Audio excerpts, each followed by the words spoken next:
for their madad, their nazar, their support. Abidullah madadakum.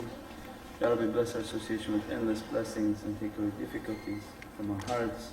Bismillah ar-Rahman ar-Rahim. Atiyallah, atiyah Rasul, wa ulul amri minkum. Alhamdulillah for Mawlana Shaykh's teaching. Always a reminder first to myself for my own benefit and reminder, and if anybody takes any interest, alhamdulillah, they can use it. Use what you can, whatever you don't want then you can throw. InshaAllah, Mawlana Shaykh describing the ways of perfection always is a reminder that these are the ways of saintly character. It's not for the common life, or if we are choosing to be just a common person. Their teachings are from saintly realities, from their path, from what they have achieved, and then come back to convey that reality for us to uplift ourselves, asking to be from husna rahfika, those who are like them, loving these saintly people who are inheriting from the prophetic reality. Is that the obedience to the Divine Presence is only and perfectly completed by the Prophets and obedience to the Prophets are in the hand of ulul amr, the people of authority. And husna rafika are those who love and try to keep the company of those in authority.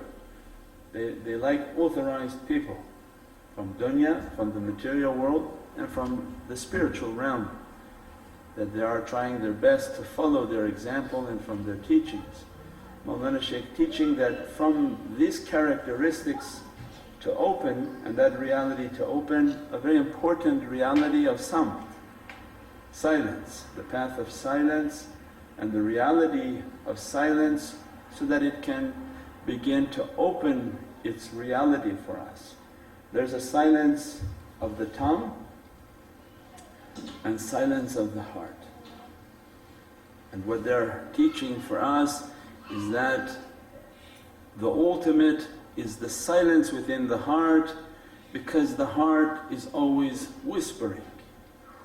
As this whispering is manifesting, its root of all sickness and the root of why we are here on this earth is from a fire of Iblis, of Satan and bad characteristics.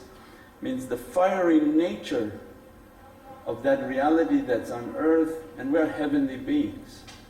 As we are sent to earth, this is then the understanding of our role in life, is this fire is ever chasing. It's always chasing us to plant itself within us. So then the fire and the root of all that characteristic is the fire of ghadab, is the fire of Iblis, which is the fire of disbelief. Where Prophet taught that anger is the opposite of faith. Faith is love, faith is obedience to the Divine Presence, and the one who fell from grace was a fall based on anger. Immediately he thought he was the representative of God. An order came and he said, no, no from anger. Then that root of anger comes down to earth, and the Divine begins to teach that now you're going to be sent to earth for your purification and for your testing. So then awliyaullah begin to open our hearts in understanding that the secret of bad characters, because there's the secret of the good and the understanding of the bad, that the root of all bad characteristics is this fire of Iblis. And when we understand fires, that any time you give in to fire, it increases its intensity. So fire of anger, why can't I just sort of release it and get angry at people? I'll be better afterwards. Why can't I just be jealous, envious? Why can't I be violent? Why can't I have all the root characteristics will find its root back into that fire? Why is somebody jealous? Because they get angry. That, why do you have what I don't have? And I want it, why should you have it? What causes the jealousy, the enmity and all the defects is that fire. becomes an anger, so the fire manifests, it takes us out of belief. That fire immediately manifests and then begins the burning process. So then they teach us, if you've ever made a fire, a campfire or an old stove that had a fire, as much as you give oxygen to that fire, it begins to rage. It doesn't go away. So you think that if you allowed yourself to explode every now and then, that you'll feel better. But actually what they're teaching us is, if this fire you give into it, you're fueling it. And you may be able to hide it after 2 minutes, but again 5 minutes later you're angry again. And that fire means that it begins to rage and begins to make the body sick, so it affects the body. It begins to make the mind sick, because in a state of rage and disbelief you're capable of doing anything crazy. It takes your mind to be sick, so body is harmed, mind is harmed, and then Prophet already describes ﷺ that it is disbelief, it is kufr. So the opposite of iman is ghadab. If you are filled with the heart of love, it's a heart of faith.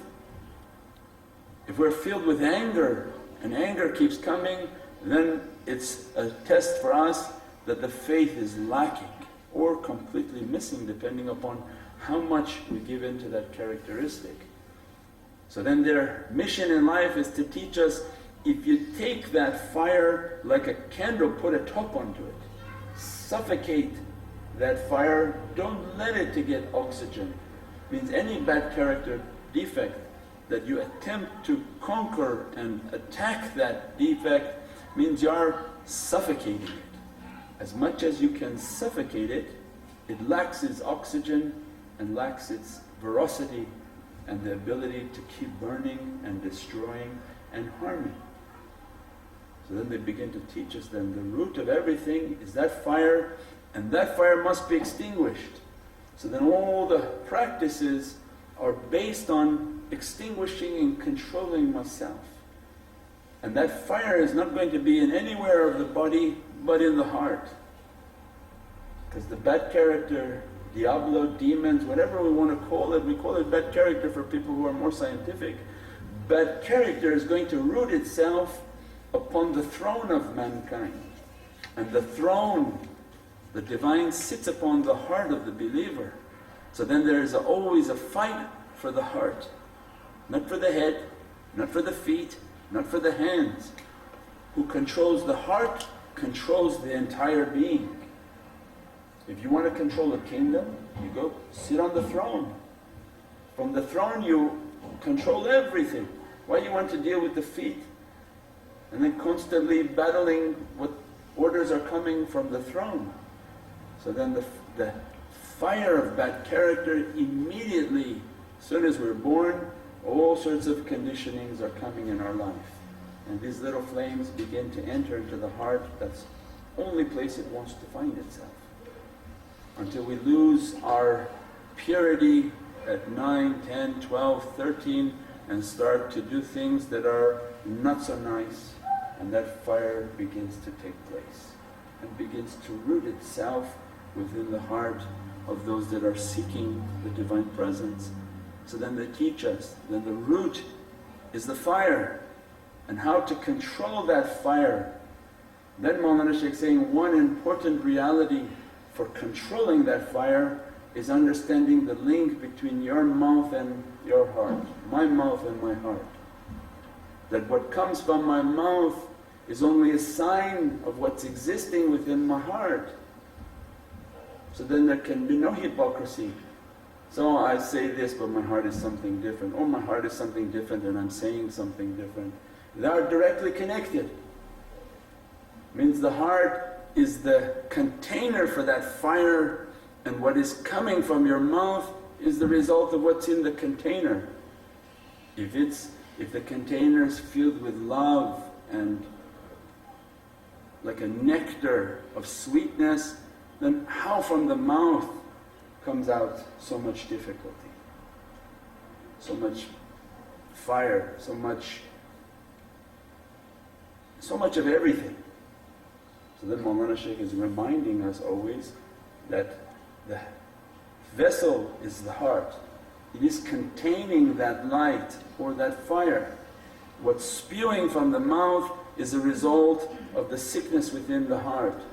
So the stage of samt, the stage of the path of silence that Sayyidina Abu Bakr as-Siddiq Qaddasallahu Sirruhu was teaching, that for 7 years he put a stone into his mouth. One, there's a reality within the stone. Why he put a stone? Because it has a tremendous zikr, has a tremendous reality. That zikr, that reality he put into the mouth to control what's happening within the heart. Means that if it's the matter of the fire and we don't control the mouth, means the fire within the heart is just raging. So then this vessel, vehicle to contain it, they're teaching us, control your mouth, hold your tongue, don't speak too much, because the words that are coming out are showing the condition of the heart. So then they begin to say, then take a path of silence. Silence your mouth from talking and all talking. There's no guidance, there's no teaching. Everything is a path of silence until you've muffled the mouth, and by muffling your mouth and controlling the mouth and not speaking for years, where people say you speak very little, and then the process of tafakkur is that once you silence your mouth, because it keeps spewing out information that is of no need, and even if it's wisdoms and knowledges, unless it's been authorized that you have achieved the level where your heart is purified and now your tongue is authorized to speak. Because the light that the Shaykh is putting within the heart is a very powerful angelic light. It's meant to go into the heart and stay there. As much as you keep speaking for no reason, you're pushing that light out, and it's increasing the intensity of the heart and the fire within the heart, the arrogance within the heart, and many different defects begin to grow within the heart. So then they're teaching them, keeping a path of silence means immediately that you keep silent. Then the madad and the support, they begin to send light into the heart. These lights called jal haqq wa zahaq al-batin, this haqq comes as a light, as an energy and many divine realities. And as this begins to flow into the heart, if you don't have control of the tongue, it flows and comes out and it's being wasted. It's just being wasted, and the condition of the heart never changed. So then Mawlana Shaykh is reminding that as soon as you take a path of silence and say, Ya Rabbi, I want to control my tongue and stop my tongue. I want the energy and the light to hit my heart. As it hits my heart and I close my mouth, now they say that once your mouth is sealed and you stop the process of talking, teaching, guiding, anything that mouth is doing, now with your tafakkur and contemplation, pay attention to your heart. How is your heart whispering? Because that is what Allah wants. The control of your tongue is going to perish and die on this earth. The Divine doesn't care for your tongue. But for us, the people of Gnosticism and realities, they're teaching us that what comes from your tongue is a result of your heart. We are interested in the heart. Means as soon as you're able to control the mouth, put a rock in your mouth, then meditate and contemplate, and every association, every teaching, every interaction, pay attention to the heart. If the heart cannot be silenced and the mouth is speaking with a non-silenced heart, then all sorts of sicknesses are emanating from the mouth. Means the mouth is just now backbiting. It's not giving wisdom, it's backbiting. Company of the Shaykh is most dangerous, because the Shaykh is going to engage you to see if you backbite, to see what type of things are going to come from your mouth. His job is to pull from you, to show you your sickness. It's not that, oh, I can sit with the Shaykh and backbite everybody. The Shaykh is the doctor, encourages you that let's see what you're going to do. Pull it out. Hey, 1 second you start backbiting everybody from left to right. Not because he needs any information from you, he doesn't even need to know what type of sohbat you gave to people. Especially you're giving from his wisdoms to other people and back to him. For what? Mawlana told us that as soon as somebody asks, if Mawlana asks, what did you tell that person? Say, you know best, I did nothing, what I can tell people. No, this is the sohbat I gave him, this is the knowledge I gave him, these are all the things I conveyed to him. This is a condition of the sickness within the heart, that you are trying to show off to who? You're trying to convey to who?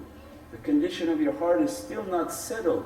Your heart is spewing and overboiling with information. It has to be contained, the volcano has to be stopped.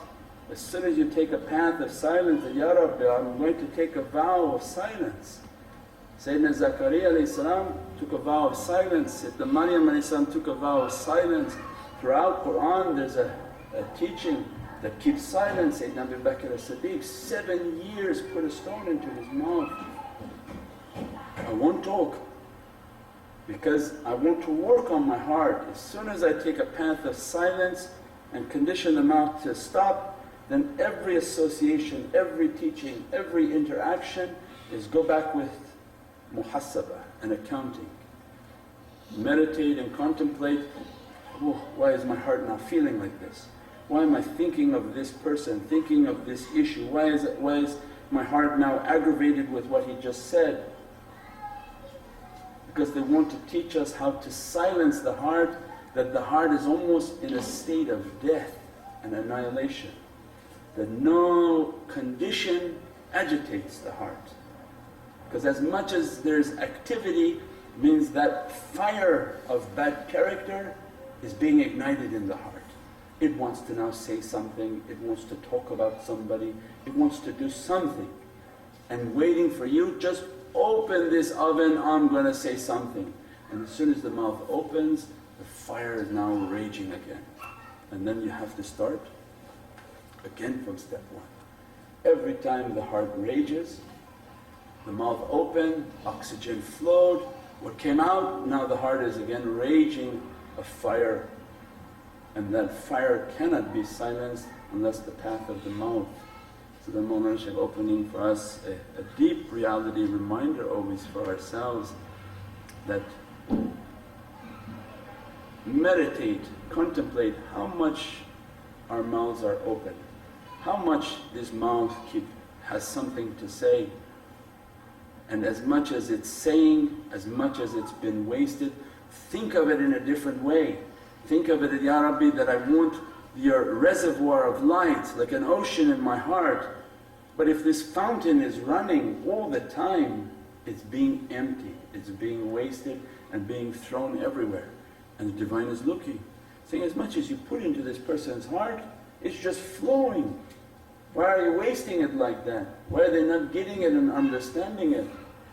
So then reminder Mawlana Shaykh saying that if you want these lights and you want these realities and you want the uplifting, silence your mouth. There are enough people who can talk. If you are the one who wants the reality and the heart to open, take a path of silence. As soon as you silence your mouth, take your path towards tafakkur and contemplation. Contemplation without a silent mouth is worthless.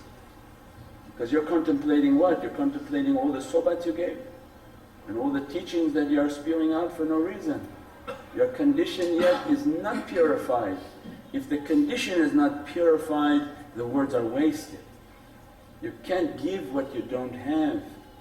So Mawlana Shaykh teaching us, Allah is asking from us, Divine Presence asking from us, you cannot give what you don't have. Although you think you are, first you have to achieve.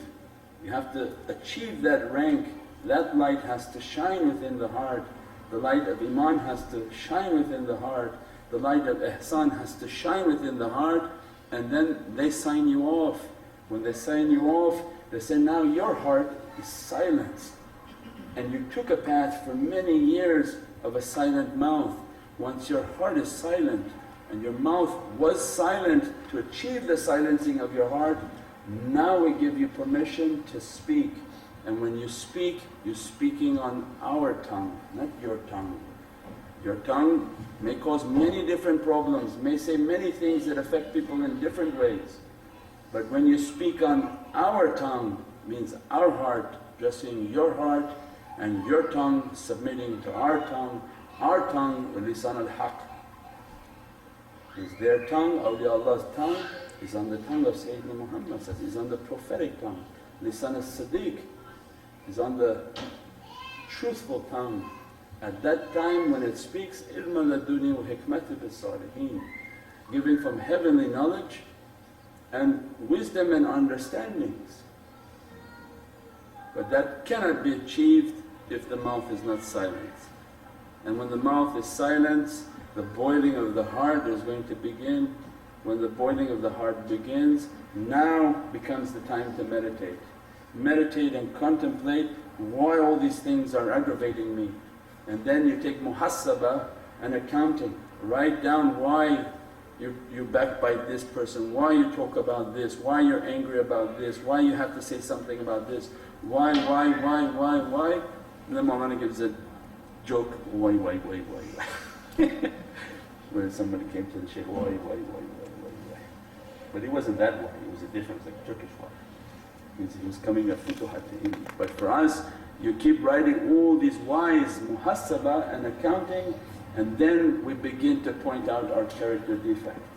At that time we're able to understand that what is within me that making all of these things to come and manifest.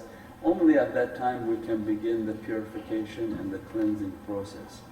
So then they want us to understand that the tongue and the heart directly related. And they teach that like an iceberg, you see a tip of an iceberg, there's an entire city below. It's not the iceberg that's frightening, it's how much of the mass of ice that's hidden. So then Allah was telling Prophet in Holy Qur'an, throughout Qur'an, what they say is nothing compared to what's in their heart.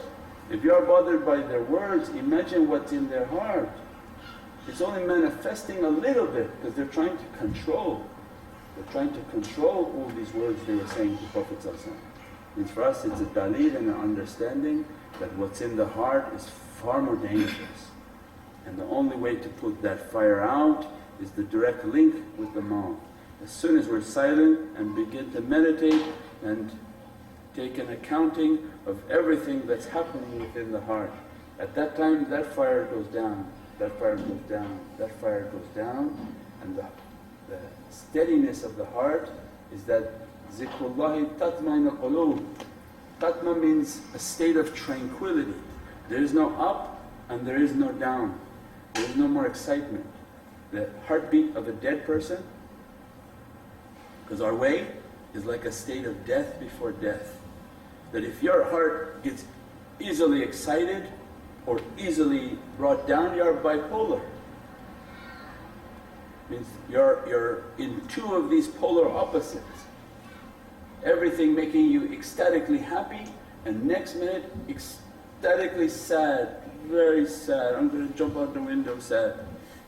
These are two very different realities, and they're trying to take us that nothing should make you so excited and nothing should make you so sad. This dunya is going. And then zikrullah tatma'innu qulub means that it brings us to an equilibrium. The equilibrium, the beat of the dead is flat line. Things happen, if you check their heart, no excitement. Sad things come, no excitement. The heart is a steady keel, is always connected. And Allah says, awliyaullah, they neither fear nor grieve, and their heart is always tranquil. We're praying to reach towards their understandings through their dress, through their realities that they're teaching us, that to bring down the ecstatic happiness to a more logical level, and the excessive sadness bring that back up. And that way is going to be achieved by silencing of the tongue. By silencing the tongue and taking a path of silence means then taking an accounting of what activities are happening within the heart.